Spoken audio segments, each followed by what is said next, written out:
안녕하십니까, 책돈입니다. 오늘 소개해드릴 책은 죽음에도 지혜가 필요하다입니다. 저자는 헨리 마시, 출판사는 더 퀘스트입니다. 저자 소개를 간단하게 하겠습니다. 헨리 마시, 옥스포드에서 정치와 철학, 경제를 공부하다 뒤늦게 의대에 입학하여 의사의 길을 밟았다. 신경외과를 선택한 것은 수련의 시절 우연히 보게 된 뇌수술에 매료되었기 때문이다. 1987년부터 일했던 런던의 애킨스 몰리 병원에서 정년 퇴임을 했으며 이후 세계를 돌며 의료 봉사와 강연, 집필 활동을 하고 있다. 그럼 바로 본문을 보도록 하겠습니다. 나는 40년이 넘도록 신경외과 의사로 살았다. 내가 살던 세상은 두려움과 고통, 죽음과 암으로 가득 차 있었다. 모든 의사가 그렇듯 나도 연민과 초연함 사이에서 균형을 찾아야 했다.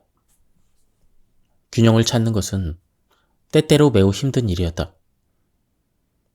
하지만 병원에서 매일 목욕하는 일을 직접 겪으면 어떨지 생각해 본 적은 없었다. 이 책은 의사로 살아온 내가 어떻게 환자가 되었는지에 대한 이야기다. 어차피 80세가 되면 6명 중 1명은 치매에 걸릴 위험이 있고 80세가 넘어갈수록 그 위험은 커진다. 이른바 건강한 생활 습관이 치매 위험을 어느 정도 감소시키는 것은 사실이지만 아무리 주의하여 산다 해도 노화의 영향에서 벗어날 수는 없다. 운이 좋다면 이 과정을 그저 지연시킬 수 있을 뿐이다. 오래 사는 것이 꼭 좋은 일만은 아니다. 우리는 어쩌면 너무 필사적으로 오래 살고 싶어 할 필요가 없는지도 모른다. 사진 속 내 모습이 보기 싫어지는 나이가 되었다. 물론 해마다 아침에 일어나기 힘들어지고 과거보다 더 빨리 피곤해지지만 내가 느끼는 것보다 사진 속의 나는 훨씬 더 나이 들어 보인다.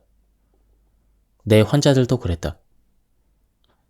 그들의 뇌 스캔에서 노화의 징후를 보여주면 그들은 자신이 그렇게 늙은 것 같지 않다고 말한다.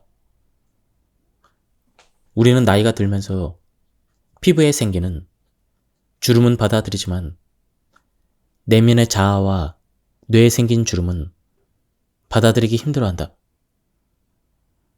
방사선학 보고서에서는 이런 변화를 퇴행성이라고 부르는데 이 가혹한 형용사도 결국 노화와 관련된다. 인간의 뇌는 나이를 먹어가면서 서서히 줄어들다가 결국 뇌 척수액에 동동 떠있는 쪼글쪼글한 호두처럼 변한다. 그렇게 뇌가 손상되면서 말과 행동과 생각이 느려지고 무언가를 잘 잊게 되지만 그럼에도 인간은 자신이 변화하고 있다고 느끼지 않는다. 환자들의 뇌 스캔에서 노화와 관련된 변화를 발견할 때마다 나는 대수롭지 않게 여기며 뇌의 한 부분을 제거하는 수술을 해야 한다고 설명했다. 인간은 다른 사람의 말에 영향을 쉽게 받기 때문에 의사들은 아주 신중하게 말을 골라야 한다. 환자들이 의사들의 입에서 나오는 모든 단어와 뉘앙스에 얼마나 신경 쓰는지 의사들은 잊어버리기 쉽다. 무의식적으로 모든 심리적인 증상과 불안을 촉발할 수도 있다는 것이다. 나는 보통 기운을 북돋아주는 선의의 거짓말을 했다. 뇌스캔 결과와 상관없이 노화와 관련된 변화만 보이고 심각한 문제가 없다면 환자분의 연세에 비해서 뇌가 아주 좋아 보이는데요? 이렇게 말하곤 한다.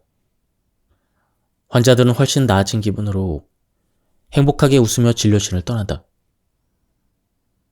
저명한 심장 전문의인 버나드 라우는 환자들에게 거짓말하는 것이 얼마나 중요한지, 혹은 최소한 사실보다 훨씬 더 낙관적으로 얘기하는 것이 얼마나 중요한지에 대해서 쓴 적이 있다.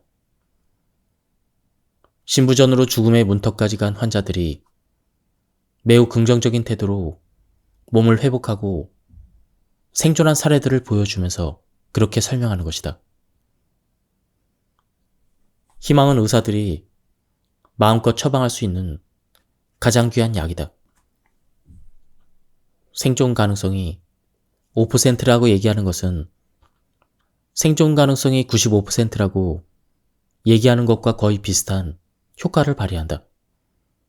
좋은 의사는 5%의 가능성에 상응하는 95%의 사망 확률을 부정하거나 숨기지 않고 낙관적인 5%를 강조할 것이다.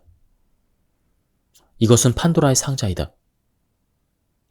상자 안에 아무리 많은 공포와 병이 있다고 해도 그 안에는 언제나 희망도 함께 존재한다. 희망은 가장 마지막 순간이 되어서야 빛이 꺼진다. 희망은 통계적인 확률이나 유용성의 문제가 아니다.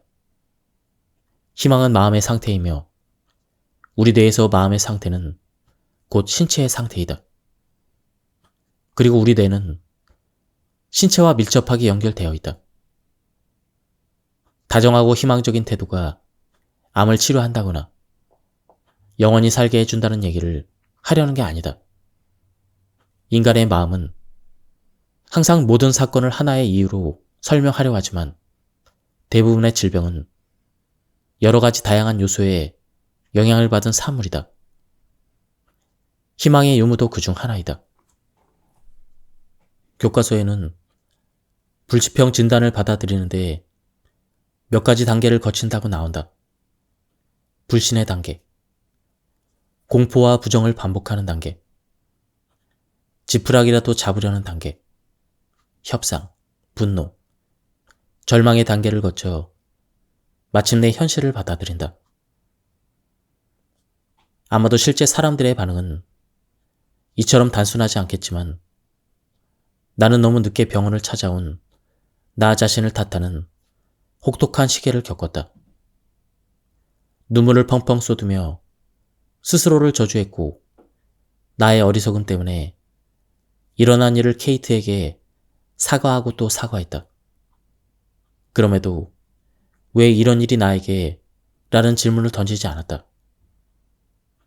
의사로서 나는 이 질문에 대한 매우 단순한 답을 알고 있었기 때문이다. 나에게 일어나지 않았으면 안 될 이유는 없다. 한밤중에 침대에 누워서 죽어서 모든 게 끝나기를 바라는 동시에 이 현실이 정말 터무니없다는 것을 깨달았던 때가 기억난다. 나는 죽음이 두려워서 죽기를 바랬던 것이다. 하지만 이렇게 고통스러운 과정을 겪으며 몇 가지 긍정적인 깨달음도 얻었다. 70세의 나이에 내 삶은 어떤 의미에서 보면 완전했다. 삶을 돌이켜보았을 때 성공적인 삶이라고 느껴졌다. 더 이상 이루어야 할 일도 없었다. 내 아이들은 모두 중년에 가까워지고 있고 건강하며 각자 잘 살고 있다. 사랑하는 손녀도 3명이 있다. 유감스럽게도 손녀들이 어른이 되는 모습을 못 보겠지만 말이다. 한마디로 나는 생물학적인 목적을 이행을 했고 진화의 측면에서 더 오래 살아야 할 이유가 없다.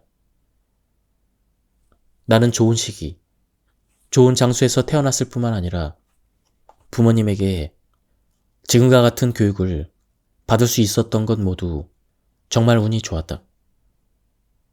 성공은 노력보다는 운에 더 좌우되는 것이며 열심히 일하는 능력을 갖추는 것 자체가 운의 문제이고 특정한 종류의 노고가 보상받는 사회에 사는 것도 운의 문제이므로 모두가 누릴 수 있는 것이 아니다.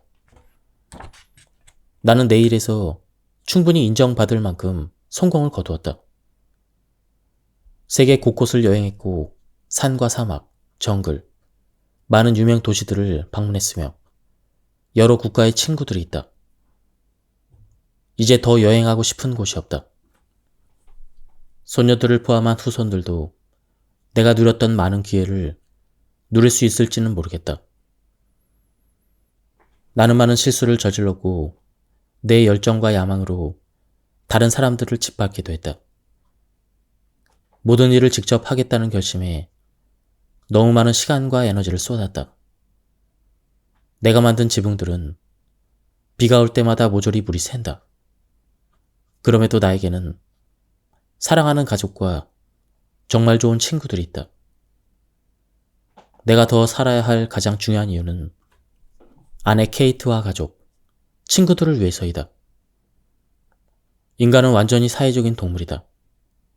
진정한 행복은 다른 사람을 행복하게 만들 때 얻는 것이라는 생각이 든다. 미래의 행복은 아직 일어나지 않았고, 일어나지도 않은 미래의 행복을 내가 죽은 후에 누리지 못할까봐 걱정하는 것이 무의미하다는 것도 알고 있다. 이미 나는 햇볕의 따스함을 충분히 누렸다. 이제 다음 세대가 그 따스함을 누릴 차례이다. 내가 죽고 나면 사람들이 나를 그리워하겠지만 나는 아무것도 그리워하지 않을 것이다. 나는 굳게 다짐했다.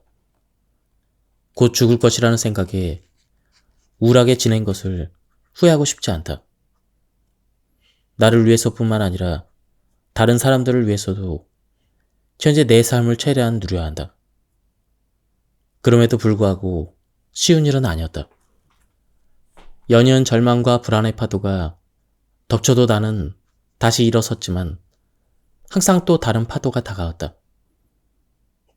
내가 자기 연민에 너무 깊이 빠질 때면 같은 상황에 있는 누군가를 볼 때 어떤 생각이 들지 자문해 보았다. 대답은 언제나 같다. 별다른 생각이 들지 않을 것이다. 이런 식으로 뒤로 한 발자국 물러나 외부에서 자신을 바라보는 것은 정말 쉽지 않지만 노력해서 이 방법을 썼고 그럴 때마다 도움이 되었다. 환자가 되었을 때 가장 힘든 것 중 하나는 기다림이다. 활기라고는 찾아볼 수 없는 외래 환자 대기실에서 기다리고 예약 날짜를 기다리고 각종 검사 결과를 기다린다. 의사들이 서류 더미와 검사 결과를 마주할 때 모든 검사 결과 뒤에는 불안에 떨고 있는 환자가 있다는 사실을 잡고 있는다. 아들이 태어난 지 3달 만에 뇌 종양 수술을 받은 후 10년 동안 뇌 스캔 검사를 주기적으로 받았다.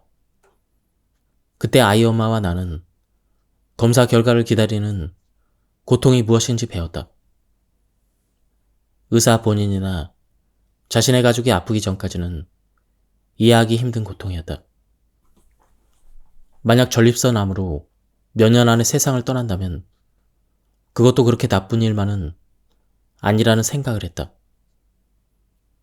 죽음만큼 두려운 치매를 겪지 않아도 되기 때문이다. 암은 알츠하이머병에 대한 예방접종이 될 것이다. 치매에 걸려 빈 껍데기로 세상을 떠난 안타까운 아버지를 떠올렸다. 누군가 세상을 떠날 때 사람들은 한창 때의 모습보다는 세상을 떠나기 직전의 모습으로 그들을 기억한다. 인간은 자신의 유전자를 성공적으로 유지하기 위해서는 죽음을 두려워하며 삶을 위험에 빠뜨리지 않아야 자식을 잘 키울 수가 있다. 하지만 자식을 키우는 젊은 나이가 지나 더 이상 두려움을 가질 필요가 없는 노년이 되었는데도 인간은 죽음에 대한 두려움을 안고 있다. 노년에 대한 두려움을 갖는 것은 우리를 더 불행하게 만들 뿐이다. 모든 사람은 언제가 되었든 어떤 방식으로든 죽음을 겪을 수밖에 없고 그것이 인생의 한 부분임을 너무나 잘 알고 있다. 그럼에도 불구하고 더 살고 싶은 나의 바람은 첫눈에 반한 사랑처럼 너무나 강렬했고 명백했다. 나는 다시 젊어지고 싶은 마음은 없다. 과거에 내가 얼마나 감정에 휘둘리고 스스로에 대해서 무지했는지를 되돌아보면 깊은 절망감에 빠진다. 그때는 한 걸음 뒤로 물러서서 장기적으로 나 자신과 다른 사람들에게 가장 좋은 일이 무엇인지 생각하는 것이 불가능했다. 나는 충동적이었고 무뚝뚝했으며 경솔했고 그래서 다른 사람들에게 망신당한 적도 여러 차례 있었다. 어느 정도는 신경과학적인 이유 때문이기도 하다. 자제력, 사회적인 민감성, 미래에 대한 계획은 모두 뇌의 전두엽에서 나오는데 전두엽은 뇌에서 축삭돌기가 보호되는 수초화가 일어나는 가장 마지막 부분이다. 이 과정은 20대 후반이 되어서야 완성이 된다. 10대 청소년들이나 젊은이들이 일부러 불합리한 선택을 하는 것이 아니라 신경과학적인 측면상 그들도 어쩔 수 없는 것이다. 나이를 먹으면 생기는 다양한 문제 중에 잘못되었거나 부자연스러운 증상은 아무것도 없다. 그런 증상들이 오히려 건강하다고 볼 수 있다. 단지 신체가 쇠약해지고 생명이 소멸되고 있을 뿐이다. 문제는 이런 증상들은 갈수록 악화될 것이고 새로운 증상도 생길 것이라는 사실이다.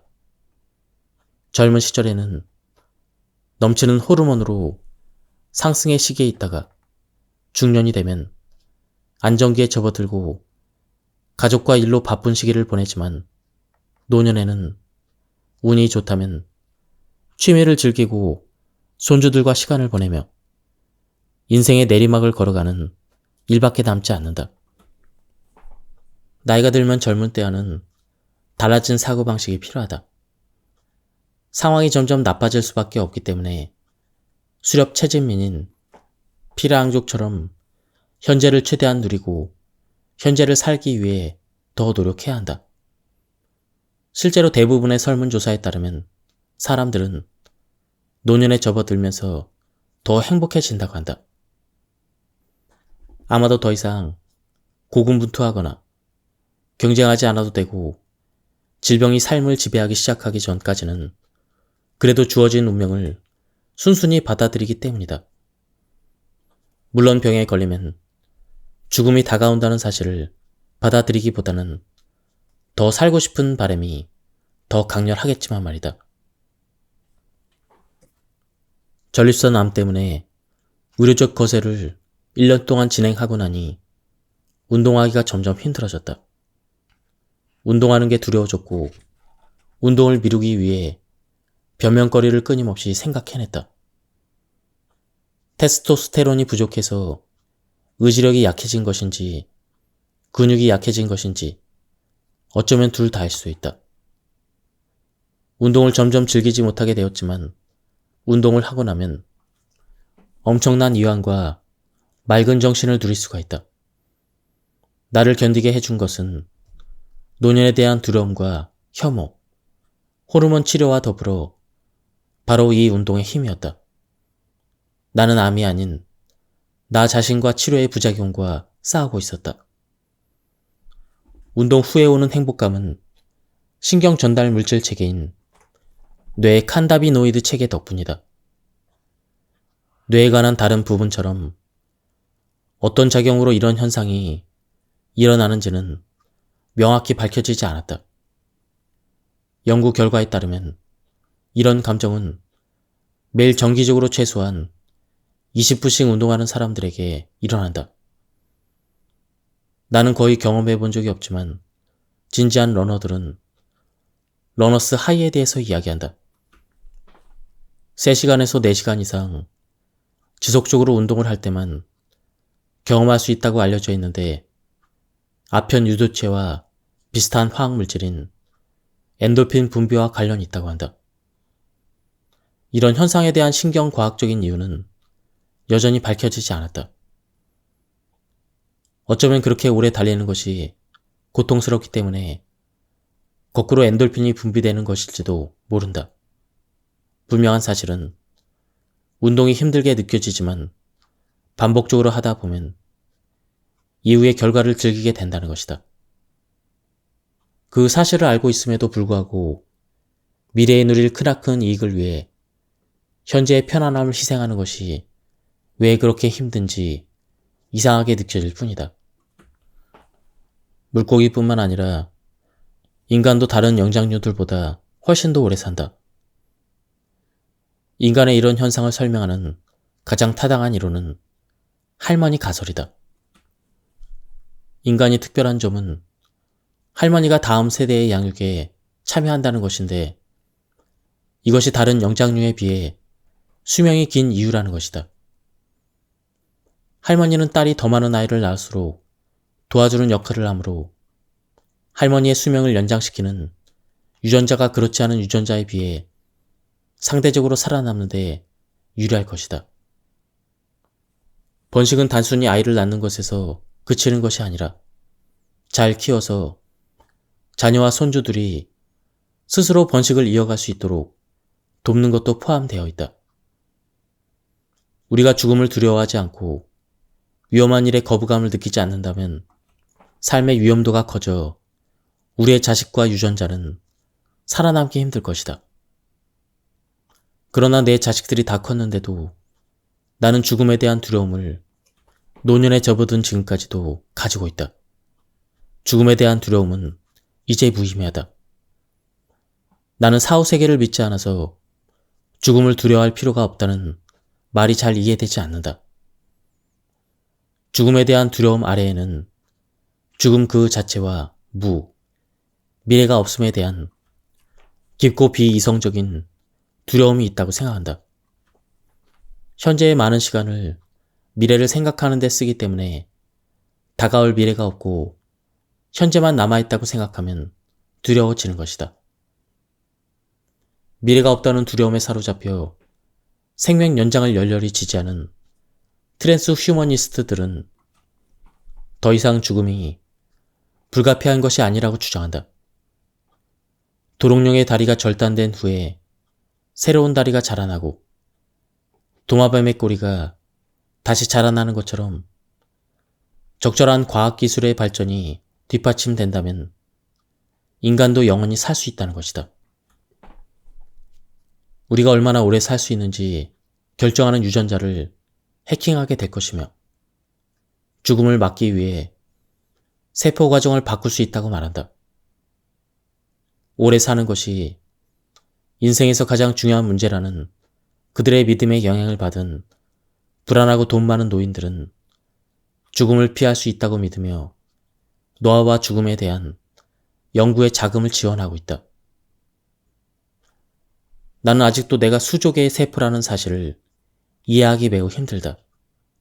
이 세포들은 최초의 세포의 자손이며 각 세대는 간세포, 피부세포, 뇌세포 등 최소한 200가지의 다른 종류의 세포들로 분화된다.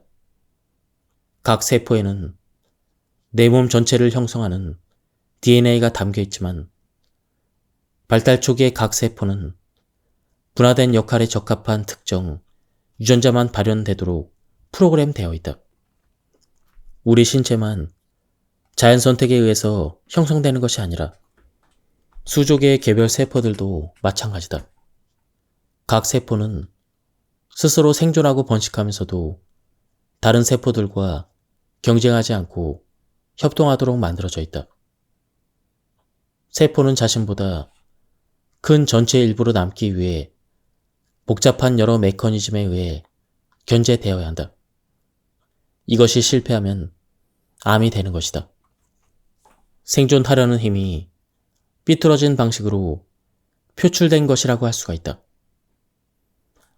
암은 거의 모든 복합 생명체와 모든 세포에서 자랄 수가 있다. 암은 주로 노년기에 발생하는 질병이고 DNA의 변이가 축적되어 발생한다. 페토의 역설이라는 것이 있다. 고래처럼 덩치가 크고 수명이 긴 동물들의 암 발생률이 덩치가 작고 수명이 짧은 동물들보다 높지 않다는 것이다. 고래의 세포가 쥐의 세포보다 큰 것은 아니기 때문에 고래의 세포 수는 쥐보다 훨씬 많을 수밖에 없는데 세포수가 많다고 암에 더 잘 걸리는 게 아니라는 것이다. 생명 연장 지지자들은 이를 암과 관련하여 수명에 대해서 바꾸지 못할 건 없다는 근거로 여긴다. 하지만 문제는 암을 억제하는 메커니즘이 어떤 면에서는 노화와 밀접하게 관련되어 있는 것처럼 보인다는 것이다. 노화는 젊은 시절 번식하느라 바빠서 암을 피한 이후에 지불하는 대가와 같다. 장수하는 삶이 더 나은 삶일까? 트랜스 휴머니스트들은 인간들이 곧 150살까지 살게 될 것이라는 예측을 한다. 나는 이런 생명 연장의 꿈을 지지할 마음에 들지 않는다. 이런 연구에 쓰는 돈은 다른 곳에서 더 잘 쓰일 수가 있다.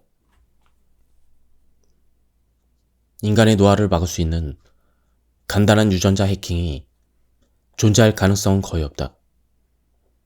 만약 존재한다고 해도 온갖 원치 않는 부작용을 겪게 될 것이다. 내가 암 때문에 받는 호르몬 요법만 해도 이렇게 많은 부작용을 유발하지 않는가? 식이 제한이 쥐나 다른 작은 설치류, 포유류가 아닌 생명체의 수면과 건강 수명을 상당히 연장시키는 것으로 나타났다. 하지만 극단적으로 칼로리를 제한하는 삶이 살아있는 즐거움을 감소시킬 수 있다는 점을 제외하고라도 쥐에게 효과가 있는 방식이 인간에게는 효과가 없는 경우도 많다는 사실을 간과하면 안 된다. 인간은 덩치가 큰 쥐가 아니다. 이런 실험을 인간을 대상으로 진행한다면 여러 윤리적인 문제가 따를 것이다. 그럼에도 나이 드는 게 두려운 억만장자들의 지원을 받아 이런 연구는 계속될 것이다. 그들의 이기적이고 쾌락주의적인 탐욕이 수많은 지구체의 생명체들을 파괴하고 있다. 노화에 유전하기 생각보다 훨씬 더 복잡한 것으로 밝혀져 생명 연장이 아주 먼 미래의 일이 되길 바란다. 살아있는 동안에는 이런 일이 일어나는 것을 보고 싶지 않다. 내가 죽으면 나를 구성하는 원자들은 천국의 잔치가 아니라 다른 형태의 물질이 되기 위해 재배열될 것이다. 우리는 우리보다 더 오래 사는 사람들의 기억에서 존재하게 된다. 피라미드, 예배당, 묘비에스처럼 말이다. 심지어 이것들도 영원히 존재하지 않는다. 그래도 좋은 기억을 남기기 위해 주어진 삶을 열심히 살아야 될 의무가 있다. 처음 전립선 암을 진단받았을 때는 이를 받아들이는 것이 힘들었지만 죽음에 대해서 생각할수록 정말 중요한 질문은 나는 어떤 죽음을 맞이할 것인가 라는 것이 명확해졌다. 의사로서 많은 사람들이 죽는 것을 지켜봤다.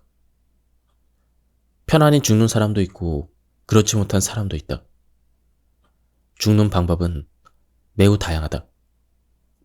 빨리 죽을 수도 있고 서서히 죽을 수도 있고 고통이 없을 수도 있고 있을 수도 있다. 때로는 집중치료와 소생술로 수명을 더 유지하기도 하지만 그것은 죽음을 부정하고 싶은 마음에서 나오는 속임수가 되기 쉽다.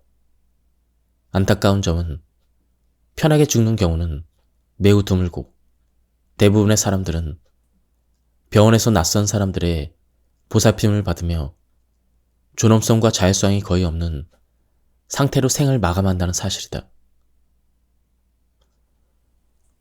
의학은 인류에게 대단하고 멋진 축복을 가져다 주었지만 저주도 함께 가져왔다.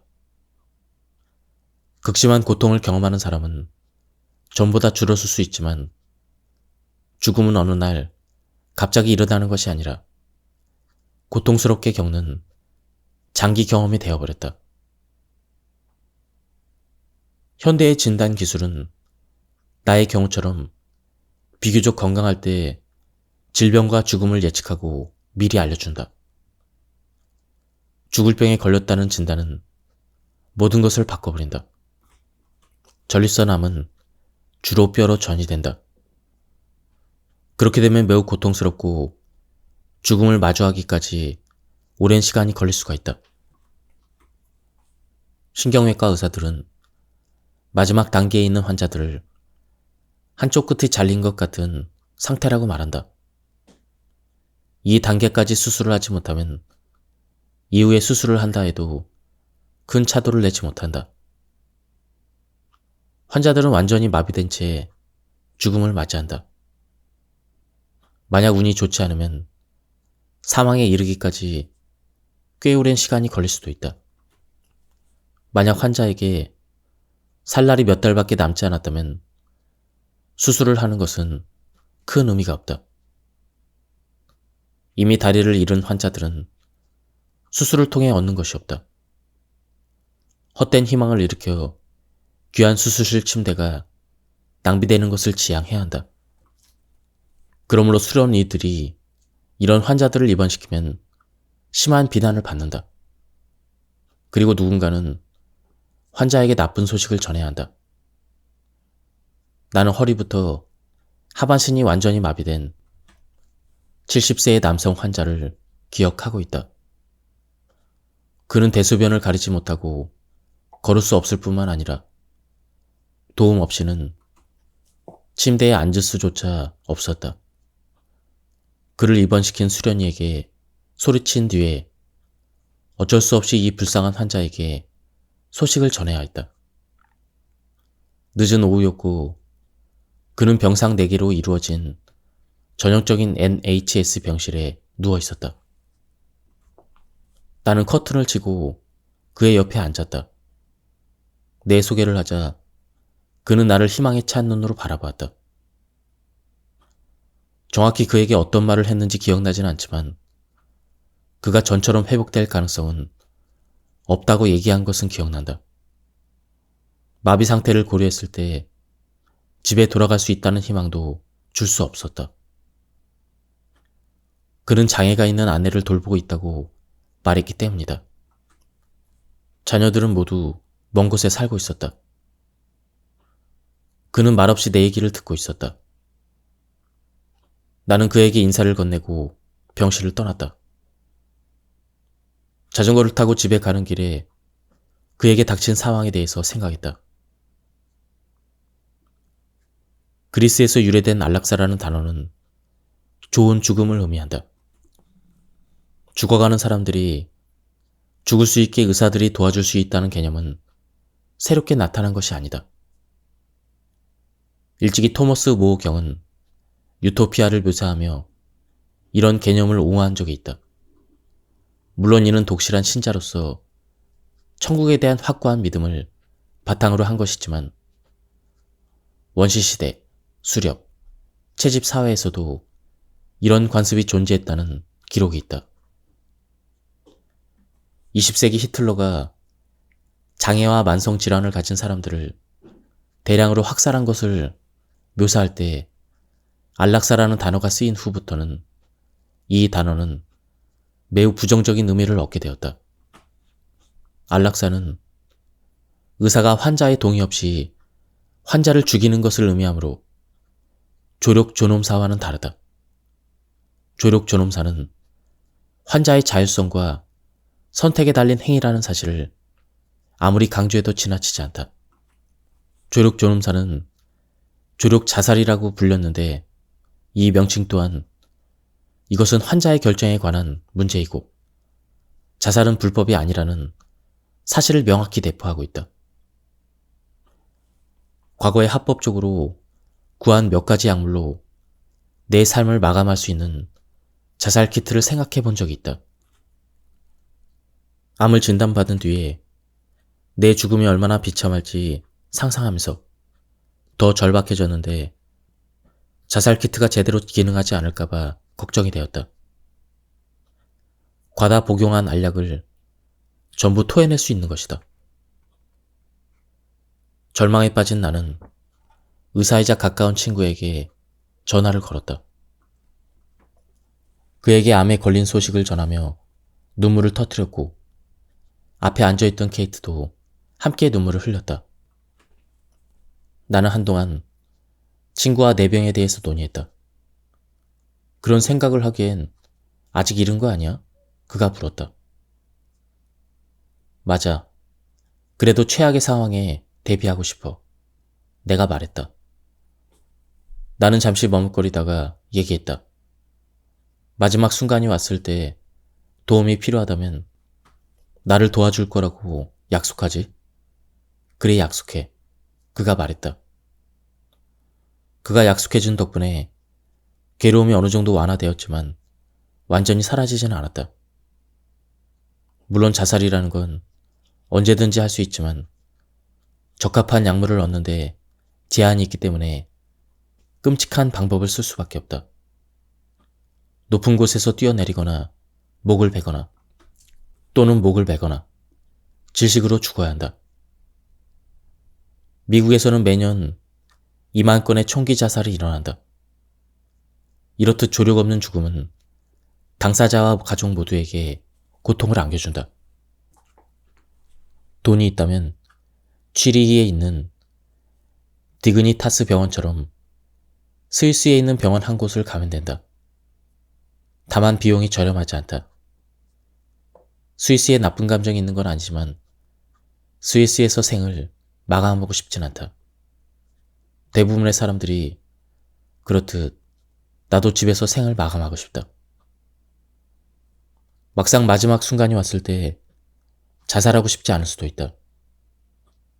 많은 사람들이 죽어가고 있다는 사실과 살 수 있다는 믿음이 복합적으로 존재하는 해리성 상태에 빠지곤 한다. 나에게도 이런 현상이 시작되는 것을 느꼈다. 당장 죽음을 생각할 단계는 아니었지만 처음 암을 진단받았을 때 희망과 절망 사이를 오가며 극심한 감정 변화에 시달렸다. 동시에 상반된 감정을 느끼는 것은 불가능하다. 인간은 착시처럼 두 가지 감정을 번갈아 가며 느낀다.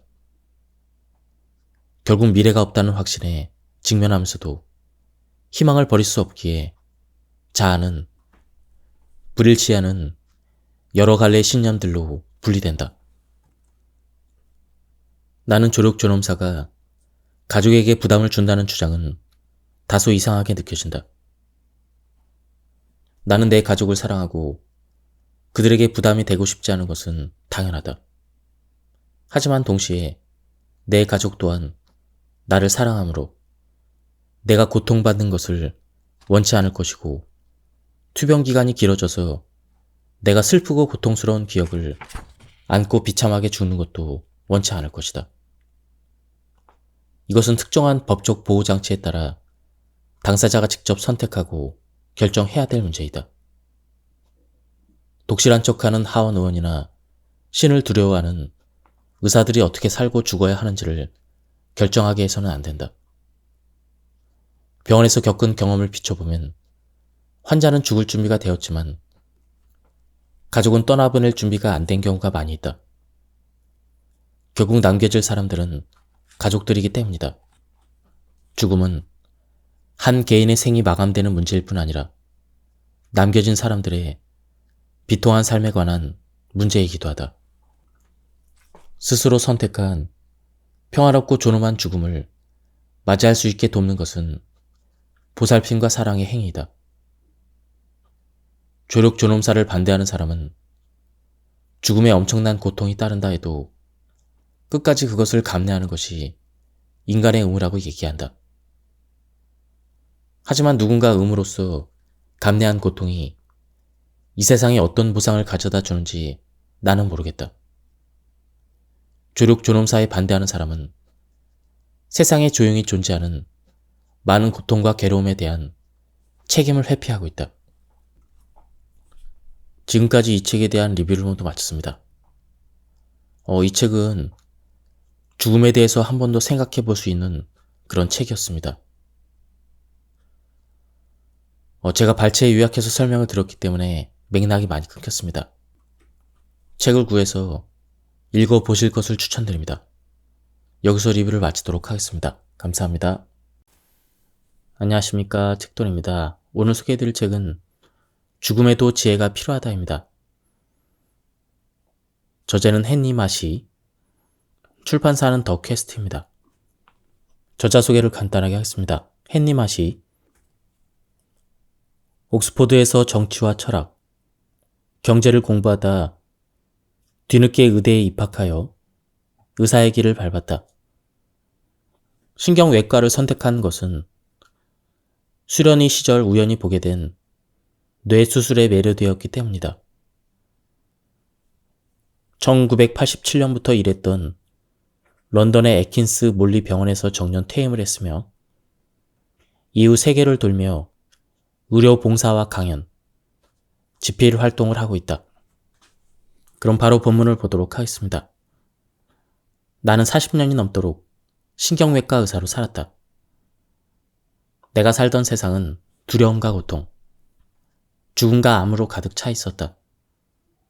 모든 의사가 그렇듯 나도 연민과 초연함 사이에서 균형을 찾아야 했다. 균형을 찾는 것은 때때로 매우 힘든 일이었다.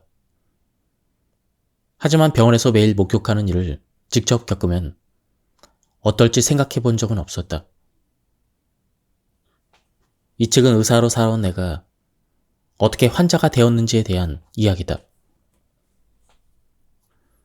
어차피 80세가 되면 6명 중 1명은 치매에 걸릴 위험이 있고 80세가 넘어갈수록 그 위험은 커진다. 이른바 건강한 생활 습관이 치매 위험을 어느 정도 감소시키는 것은 사실이지만 아무리 주의하여 산다 해도 노화의 영향에서 벗어날 수는 없다.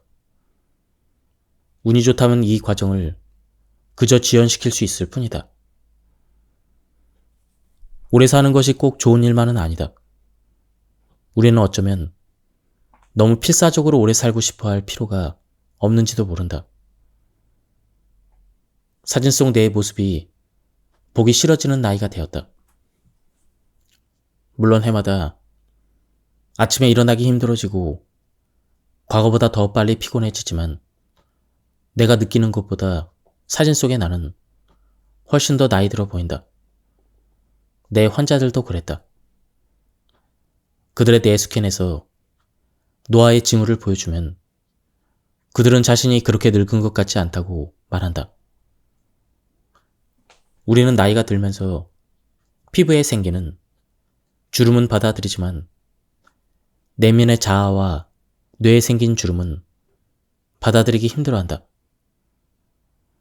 방사선학 보고서에서는 이런 변화를 퇴행성이라고 부르는데 이 가혹한 형용사도 결국 노화와 관련된다. 인간의 뇌는 나이를 먹어가면서 서서히 줄어들다가 결국 뇌 척수액에 동동 떠있는 쪼글쪼글한 호수처럼 변한다. 그렇게 뇌가 손상되면서 말과 행동과 생각이 느려지고 무언가를 잘 잊게 되지만 그럼에도 인간은 자신이 변화하고 있다고 느끼지 않는다. 환자들의 뇌 스캔에서 노화와 관련된 변화를 발견할 때마다 나는 대수롭지 않게 여기며 뇌의 한 부분을 제거하는 수술을 해야 한다고 설명했다. 인간은 다른 사람의 말에 영향을 쉽게 받기 때문에 의사들은 아주 신중하게 말을 골라야 한다. 환자들이 의사들의 입에서 나오는 모든 단어와 뉘앙스에 얼마나 신경 쓰는지 의사들은 잊어버리기 쉽다. 무의식적으로 모든 심리적인 증상과 불안을 촉발할 수도 있다는 것이다. 나는 보통 기운을 북돋아주는 선의의 거짓말을 했다. 뇌스캔 결과와 상관없이 노화와 관련된 변화만 보이고 심각한 문제가 없다면 환자분의 연세에 비해서 뇌가 아주 좋아 보이는데요? 이렇게 말하곤 한다. 환자들은 훨씬 나아진 기분으로 행복하게 웃으며 진료실을 떠난다. 저명한 심장 전문의인 버나드 라우는 환자들에게 거짓말하는 것이 얼마나 중요한지, 혹은 최소한 사실보다 훨씬 더 낙관적으로 얘기하는 것이 얼마나 중요한지에 대해서 쓴 적이 있다. 신부전으로 죽음의 문턱까지 간 환자들이 매우 긍정적인 태도로 몸을 회복하고 생존한 사례들을 보여주면서 그렇게 설명하는 것이다. 희망은 의사들이 마음껏 처방할 수 있는 가장 귀한 약이다. 생존 가능성이 5%라고 얘기하는 것은 생존 가능성이 95%라고 얘기하는 것과 거의 비슷한 효과를 발휘한다. 좋은 의사는 5%의 가능성에 상응하는 95%의 사망 확률을 부정하거나 숨기지 않고 낙관적인 5%를 강조할 것이다. 이것은 판도라의 상자이다. 상자 안에 아무리 많은 공포와 병이 있다고 해도 그 안에는 언제나 희망도 함께 존재한다. 희망은 가장 마지막 순간이 되어서야 빛이 꺼진다. 희망은 통계적인 확률이나 유용성의 문제가 아니다. 희망은 마음의 상태이며 우리 뇌에서 마음의 상태는 곧 신체의 상태이다. 그리고 우리 뇌는 신체와 밀접하게 연결되어 있다. 다정하고 희망적인 태도가 암을 치료한다거나 영원히 살게 해준다는 얘기를 하려는 게 아니다. 인간의 마음은 항상 모든 사건을 하나의 이유로 설명하려 하지만 대부분의 질병은 여러 가지 다양한 요소에 영향을 받은 산물이다. 희망의 유무도 그중 하나이다. 교과서에는 불치병 진단을 받아들이는데 몇 가지 단계를 거친다고 나온다. 불신의 단계, 공포와 부정을 반복하는 단계, 지푸라기라도 잡으려는 단계, 협상, 분노, 절망의 단계를 거쳐 마침내 현실을 받아들인다. 아마도 실제 사람들의 반응은 이처럼 단순하지 않겠지만 나는 너무 늦게 병원을 찾아온 나 자신을 탓하는 혹독한 시계를 겪었다.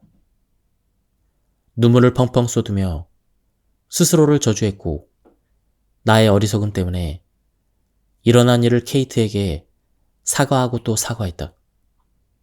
그럼에도 왜 이런 일이 나에게?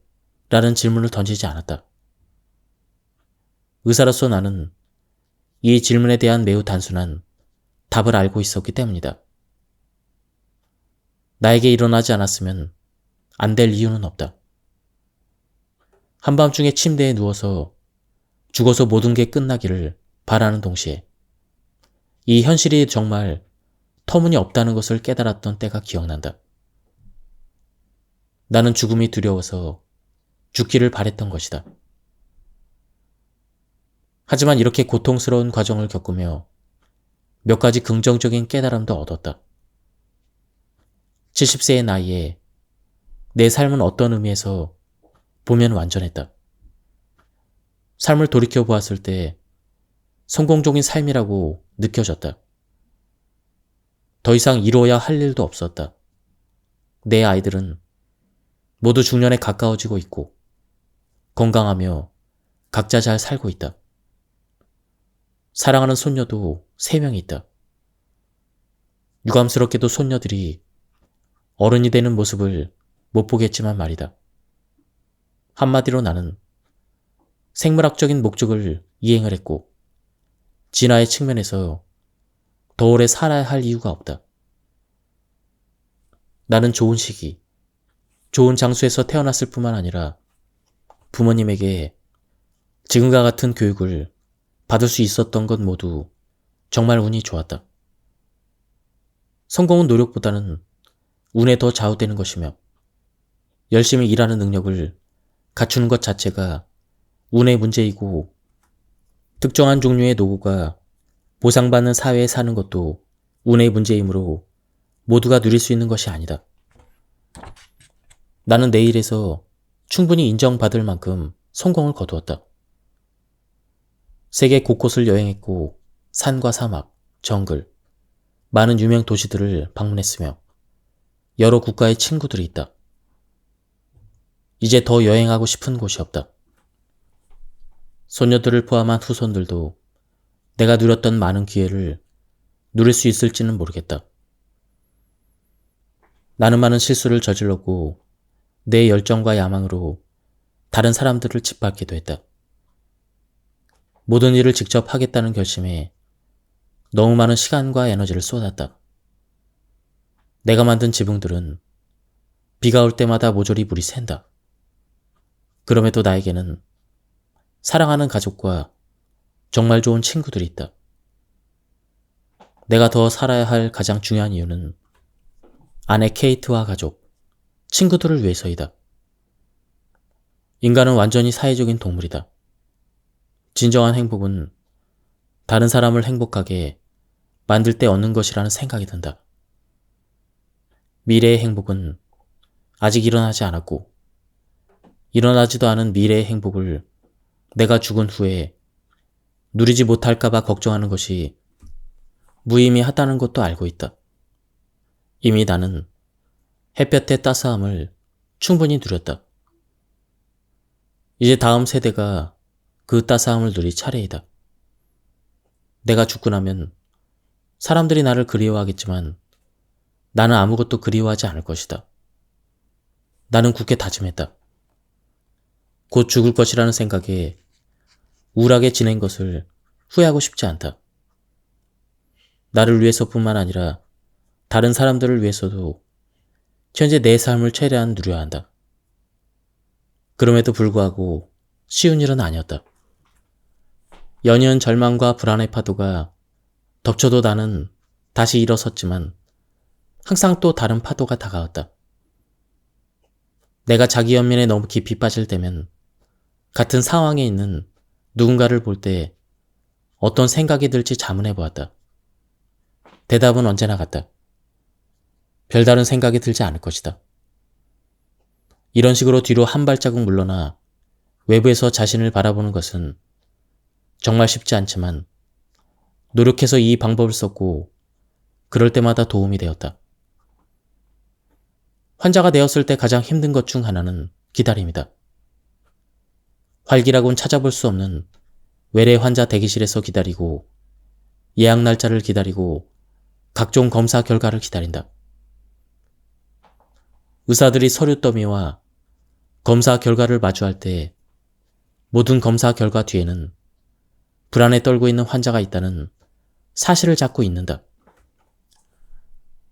아들이 태어난 지 3달 만에 뇌 종양 수술을 받은 후 10년 동안 뇌 스캔 검사를 주기적으로 받았다. 그때 아이 엄마와 나는 검사 결과를 기다리는 고통이 무엇인지 배웠다. 의사 본인이나 자신의 가족이 아프기 전까지는 이해하기 힘든 고통이었다. 만약 전립선암으로 몇 년 안에 세상을 떠난다면 그것도 그렇게 나쁜 일만은 아니라는 생각을 했다. 죽음만큼 두려운 치매를 겪지 않아도 되기 때문이다.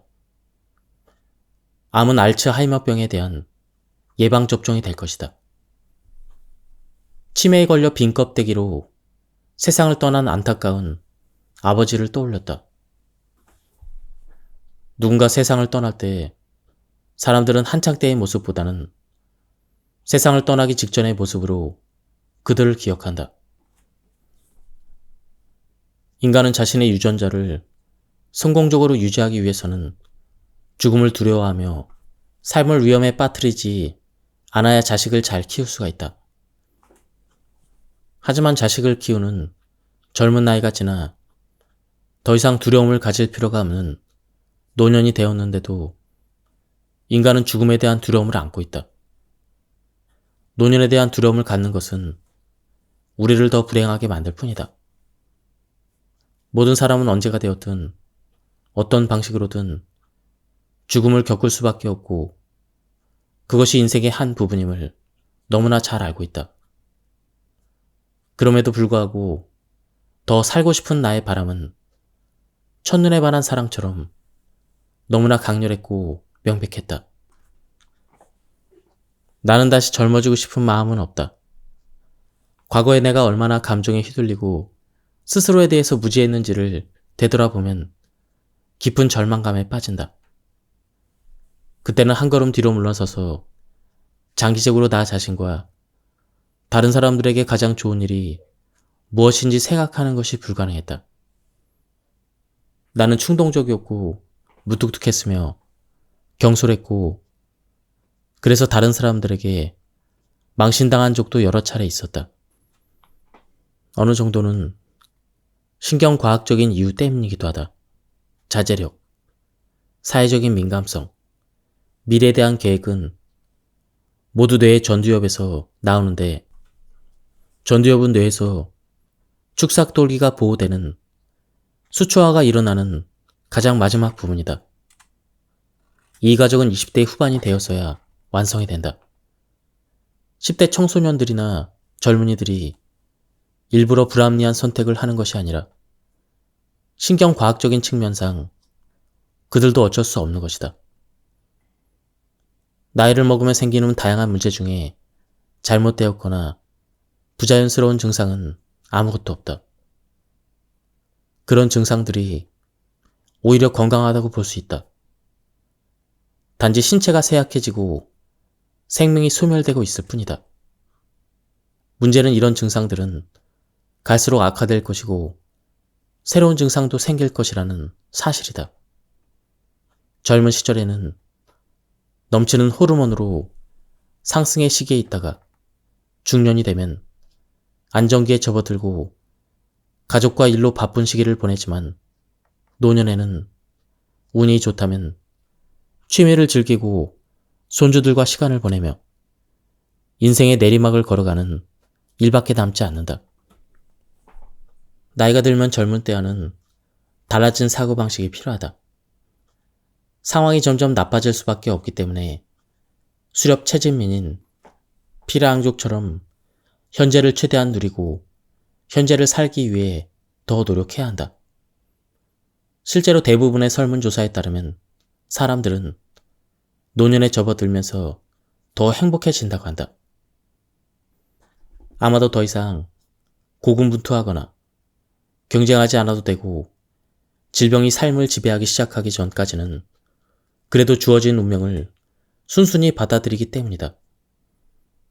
물론 병에 걸리면 죽음이 다가온다는 사실을 받아들이기보다는 더 살고 싶은 바람이 더 강렬하겠지만 말이다.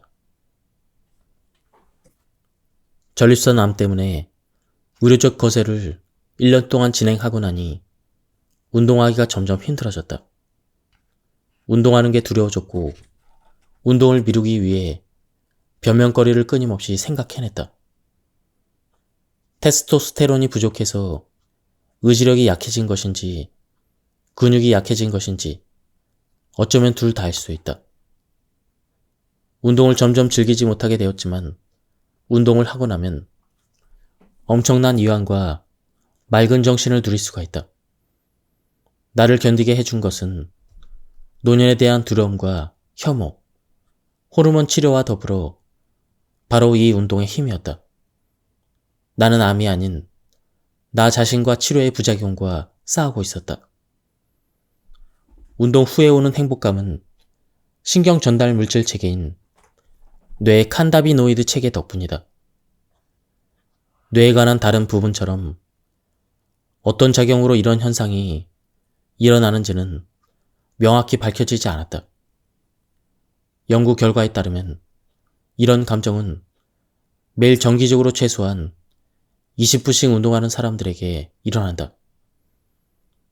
나는 거의 경험해 본 적이 없지만 진지한 러너들은 러너스 하이에 대해서 이야기한다. 3시간에서 4시간 이상 지속적으로 운동을 할 때만 경험할 수 있다고 알려져 있는데 아편 유도체와 비슷한 화학물질인 엔돌핀 분비와 관련이 있다고 한다. 이런 현상에 대한 신경과학적인 이유는 여전히 밝혀지지 않았다.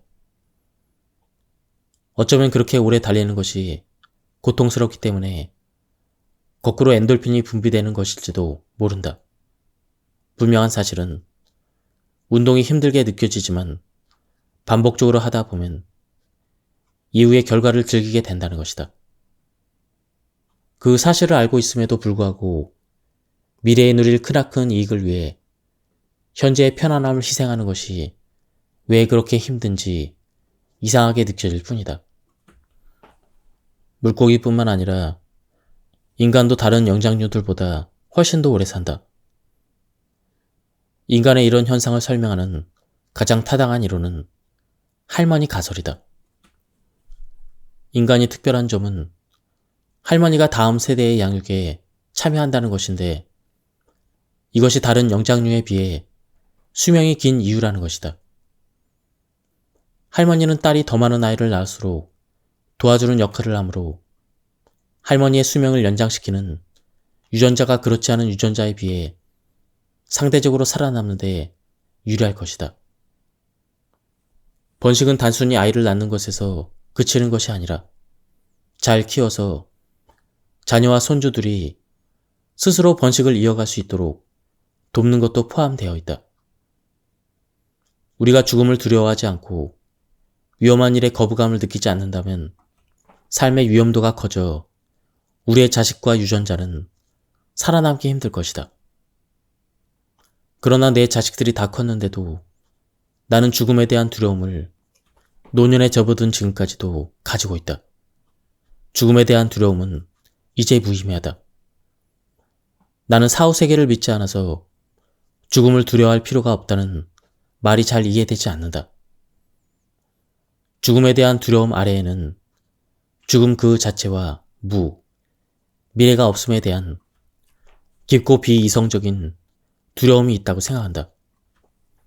현재의 많은 시간을 미래를 생각하는 데 쓰기 때문에 다가올 미래가 없고 현재만 남아있다고 생각하면 두려워지는 것이다.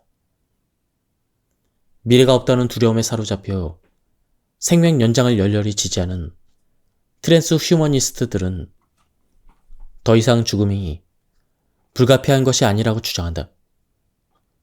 도롱뇽의 다리가 절단된 후에 새로운 다리가 자라나고 도마뱀의 꼬리가 다시 자라나는 것처럼 적절한 과학기술의 발전이 뒷받침된다면 인간도 영원히 살 수 있다는 것이다.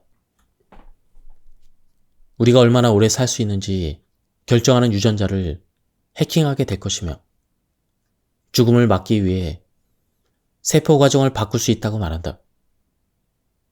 오래 사는 것이 인생에서 가장 중요한 문제라는 그들의 믿음에 영향을 받은 불안하고 돈 많은 노인들은 죽음을 피할 수 있다고 믿으며 노화와 죽음에 대한 연구에 자금을 지원하고 있다. 나는 아직도 내가 수조 개의 세포라는 사실을 이해하기 매우 힘들다. 이 세포들은 최초의 세포의 자손이며 각 세대는 간세포, 피부세포, 뇌세포 등 최소한 200가지의 다른 종류의 세포들로 분화된다. 각 세포에는 내 몸 전체를 형성하는 DNA가 담겨 있지만 발달 초기의 각 세포는 분화된 역할에 적합한 특정 유전자만 발현되도록 프로그램되어 있다. 우리 신체만 자연 선택에 의해서 형성되는 것이 아니라 수조 개의 개별 세포들도 마찬가지다. 각 세포는 스스로 생존하고 번식하면서도 다른 세포들과 경쟁하지 않고 협동하도록 만들어져 있다. 세포는 자신보다 큰 전체의 일부로 남기 위해 복잡한 여러 메커니즘에 의해 견제되어야 한다. 이것이 실패하면 암이 되는 것이다. 생존하려는 힘이 삐뚤어진 방식으로 표출된 것이라고 할 수가 있다. 암은 거의 모든 복합 생명체와 모든 세포에서 자랄 수가 있다. 암은 주로 노년기에 발생하는 질병이고 DNA의 변이가 축적되어 발생한다. 페토의 역설이라는 것이 있다. 고래처럼 덩치가 크고 수명이 긴 동물들의 암 발생률이 덩치가 작고 수명이 짧은 동물들보다 높지 않다는 것이다. 고래의 세포가 쥐의 세포보다 큰 것은 아니기 때문에 고래의 세포수는 쥐보다 훨씬 많을 수밖에 없는데 세포수가 많다고 암에 더 잘 걸리는 게 아니라는 것이다. 생명연장 지지자들은 이를 암과 관련하여 수명에 대해서 바꾸지 못할 건 없다는 근거로 여긴다. 하지만 문제는 암을 억제하는 메커니즘이 어떤 면에서는 노화와 밀접하게 관련되어 있는 것처럼 보인다는 것이다. 노아는 젊은 시절 번식하느라 바빠서 암을 피한 이후에 지불하는 대가와 같다. 장수하는 삶이 더 나은 삶일까? 트랜스 휴머니스트들은 인간들이 곧 150살까지 살게 될 것이라는 예측을 한다. 나는 이런 생명 연장의 꿈을 지지할 마음에 들지 않는다. 이런 연구에 쓰는 돈은 다른 곳에서 더 잘 쓰일 수가 있다. 인간의 노화를 막을 수 있는 간단한 유전자 해킹이 존재할 가능성은 거의 없다. 만약 존재한다고 해도 온갖 원치 않는 부작용을 겪게 될 것이다. 내가 암 때문에 받는 호르몬 요법만 해도 이렇게 많은 부작용을 유발하지 않는가? 식이 제한이 쥐나 다른 작은 설치류, 포유류가 아닌 생명체의 수명과 건강 수명을 상당히 연장시키는 것으로 나타났다. 하지만 극단적으로 칼로리를 제한하는 삶이 살아있는 즐거움을 감소시킬 수 있다는 점을 제외하고라도 쥐에게 효과가 있는 방식이 인간에게는 효과가 없는 경우도 많다는 사실을 간과하면 안 된다. 인간은 덩치가 큰 쥐가 아니다. 이런 실험을 인간을 대상으로 진행한다면 여러 윤리적인 문제가 따를 것이다. 그럼에도 나이 드는 게 두려운 억만장자들의 지원을 받아 이런 연구는 계속될 것이다. 그들의 이기적이고 쾌락주의적인 탐욕이 수많은 지구체의 생명체들을 파괴하고 있다. 노화에 유전학이 생각보다 훨씬 더 복잡한 것으로 밝혀져 생명 연장이 아주 먼 미래의 일이 되길 바란다. 살아있는 동안에는 이런 일이 일어나는 것을 보고 싶지 않다. 내가 죽으면 나를 구성하는 원자들은 천국의 잔치가 아니라 다른 형태의 물질이 되기 위해 재배열될 것이다. 우리는 우리보다 더 오래 사는 사람들의 기억에서 존재하게 된다. 피라미드, 예배당, 묘비에스처럼 말이다. 심지어 이것들도 영원히 존재하지 않는다. 그래도 좋은 기억을 남기기 위해 주어진 삶을 열심히 살아야 될 의무가 있다. 처음 전립선 암을 진단받았을 때는 이를 받아들이는 것이 힘들었지만 죽음에 대해서 생각할수록 정말 중요한 질문은 나는 어떤 죽음을 맞이할 것인가 라는 것이 명확해졌다. 의사로서 많은 사람들이 죽는 것을 지켜봤다. 편안히 죽는 사람도 있고 그렇지 못한 사람도 있다. 죽는 방법은 매우 다양하다. 빨리 죽을 수도 있고 서서히 죽을 수도 있고 고통이 없을 수도 있고 있을 수도 있다. 때로는 집중치료와 소생술로 수명을 더 유지하기도 하지만 그것은 죽음을 부정하고 싶은 마음에서 나오는 속임수가 되기 쉽다. 안타까운 점은 편하게 죽는 경우는 매우 드물고 대부분의 사람들은 병원에서 낯선 사람들의 보살핌을 받으며 존엄성과 자율성이 거의 없는 상태로 생을 마감한다는 사실이다. 의학은 인류에게 대단하고 멋진 축복을 가져다 주었지만 저주도 함께 가져왔다. 극심한 고통을 경험하는 사람은 전보다 줄었을 수 있지만 죽음은 어느 날 갑자기 일어나는 것이 아니라 고통스럽게 겪는 장기 경험이 되어버렸다.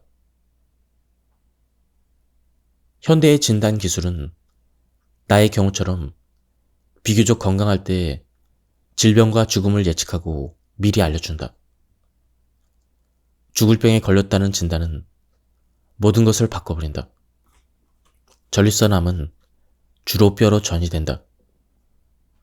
그렇게 되면 매우 고통스럽고 죽음을 마주하기까지 오랜 시간이 걸릴 수가 있다. 신경외과 의사들은 마지막 단계에 있는 환자들을 한쪽 끝이 잘린 것 같은 상태라고 말한다. 이 단계까지 수술을 하지 못하면 이후에 수술을 한다 해도 큰 차도를 내지 못한다. 환자들은 완전히 마비된 채 죽음을 맞이한다. 만약 운이 좋지 않으면 사망에 이르기까지 꽤 오랜 시간이 걸릴 수도 있다. 만약 환자에게 살 날이 몇 달밖에 남지 않았다면 수술을 하는 것은 큰 의미가 없다. 이미 다리를 잃은 환자들은 수술을 통해 얻는 것이 없다. 헛된 희망을 일으켜 귀한 수술실 침대가 낭비되는 것을 지양해야 한다. 그러므로 수련 이들이 이런 환자들을 입원시키면 심한 비난을 받는다. 그리고 누군가는 환자에게 나쁜 소식을 전해야 한다. 나는 허리부터 하반신이 완전히 마비된 70세의 남성 환자를 기억하고 있다. 그는 대소변을 가리지 못하고 걸을 수 없을 뿐만 아니라 도움 없이는 침대에 앉을 수조차 없었다. 그를 입원시킨 수련이에게 소리친 뒤에 어쩔 수 없이 이 불쌍한 환자에게 소식을 전해야 했다. 늦은 오후였고 그는 병상 4개로 이루어진 전형적인 NHS 병실에 누워 있었다. 나는 커튼을 치고 그의 옆에 앉았다. 내 소개를 하자 그는 나를 희망에 찬 눈으로 바라보았다. 정확히 그에게 어떤 말을 했는지 기억나진 않지만 그가 전처럼 회복될 가능성은 없다고 얘기한 것은 기억난다. 마비 상태를 고려했을 때 집에 돌아갈 수 있다는 희망도 줄 수 없었다.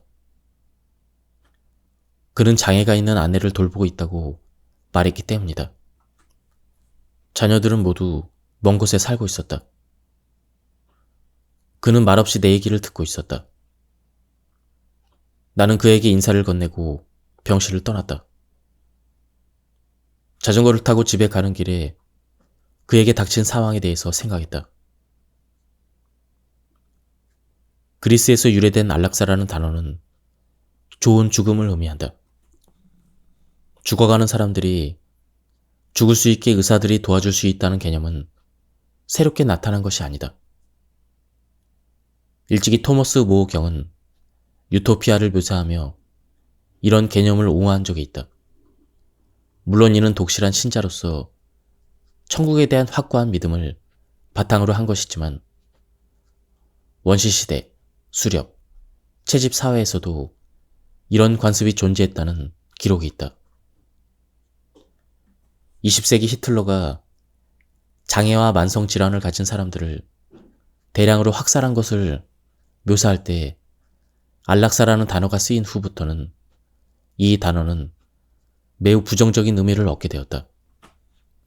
안락사는 의사가 환자의 동의 없이 환자를 죽이는 것을 의미하므로 조력존엄사와는 다르다.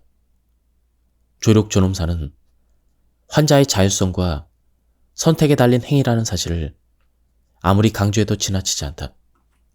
조력존엄사는 조력자살이라고 불렸는데 이 명칭 또한 이것은 환자의 결정에 관한 문제이고 자살은 불법이 아니라는 사실을 명확히 내포하고 있다. 과거에 합법적으로 구한 몇 가지 약물로 내 삶을 마감할 수 있는 자살 키트를 생각해 본 적이 있다. 암을 진단받은 뒤에 내 죽음이 얼마나 비참할지 상상하면서 더 절박해졌는데 자살 키트가 제대로 기능하지 않을까봐 걱정이 되었다. 과다 복용한 알약을 전부 토해낼 수 있는 것이다. 절망에 빠진 나는 의사이자 가까운 친구에게 전화를 걸었다. 그에게 암에 걸린 소식을 전하며 눈물을 터뜨렸고 앞에 앉아있던 케이트도 함께 눈물을 흘렸다. 나는 한동안 친구와 내 병에 대해서 논의했다. 그런 생각을 하기엔 아직 이른 거 아니야? 그가 물었다. 맞아. 그래도 최악의 상황에 대비하고 싶어. 내가 말했다. 나는 잠시 머뭇거리다가 얘기했다. 마지막 순간이 왔을 때 도움이 필요하다면 나를 도와줄 거라고 약속하지? 그래, 약속해. 그가 말했다. 그가 약속해준 덕분에 괴로움이 어느 정도 완화되었지만 완전히 사라지진 않았다.